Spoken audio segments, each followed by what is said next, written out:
അപ്പോൾ ഇനിയുള്ള ഇക്വേഷനിലേക്ക് വരാം. നാളെ പാകിസ്ഥാന് ശ്രീലങ്കയെ പരാജയപ്പെടുത്തേ സാധിക്കത്തുള്ളൂ. വെറുതെ പരാജയപ്പെടുത്തിയേ പോരാ. പാകിസ്ഥാൻ ഫസ്റ്റ് ബാറ്റ് ചെയ്യുകയാണെന്നുണ്ടെങ്കിൽ 64 റൺസിന് പാകിസ്ഥാൻ ജയിക്കണം.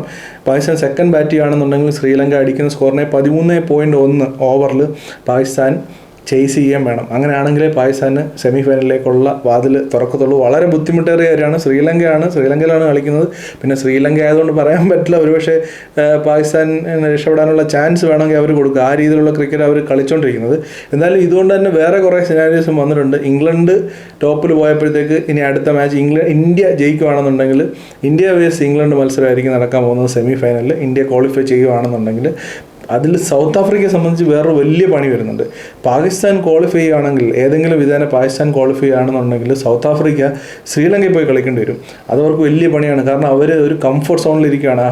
അഹമ്മദാബാദിലാണ് അവരുടെ എല്ലാ മാച്ചസും നടന്നത്. ഏകദേശം എല്ലാ മാച്ചസും അഹമ്മദാബാദിൽ തന്നെയാണ് നടന്നുകൊണ്ടിരുന്നത് സൗത്ത് ആഫ്രിക്ക. അപ്പോൾ അങ്ങനെ ഒരു സിറ്റുവേഷനിൽ സൗത്ത് ആഫ്രിക്ക പോയി ശ്രീലങ്കയിൽ പോയി പാകിസ്ഥാനെതിരെ കളിക്കുക എന്ന് പറയുന്നത് സൗത്ത് ആഫ്രിക്കയ്ക്ക് തലമണ്ടയ്ക്ക് കിട്ടുന്ന അടി പോലെ ആയിപ്പോവും. അത് വലിയൊരു അബദ്ധമായിപ്പോയി. ഒരു കാരണവശാലും നാളെ പാകിസ്ഥാൻ ക്വാളിഫൈ ചെയ്യാൻ പാടില്ല. അത് പാകിസ്ഥാനെതിരെ കളിക്കേണ്ടി വരുന്നത് കൊണ്ടല്ല, ഇതുവരെ കളിക്കാത്തൊരു സാഹചര്യത്തിലേക്ക് സൗത്ത് ആഫ്രിക്ക പെട്ടെന്ന് പോയി ശ്രീലങ്കയിൽ പോയി കളിക്കേണ്ടി വരും. സ്പിന്നേഴ്സ് പോലും അവരുടെ സ്ക്വാഡിലില്ല. നല്ല 1-2 സ്പിന്നേഴ്സിൽ ആകെ ഉള്ളത് കേശവ് മഹാരാജാണ്.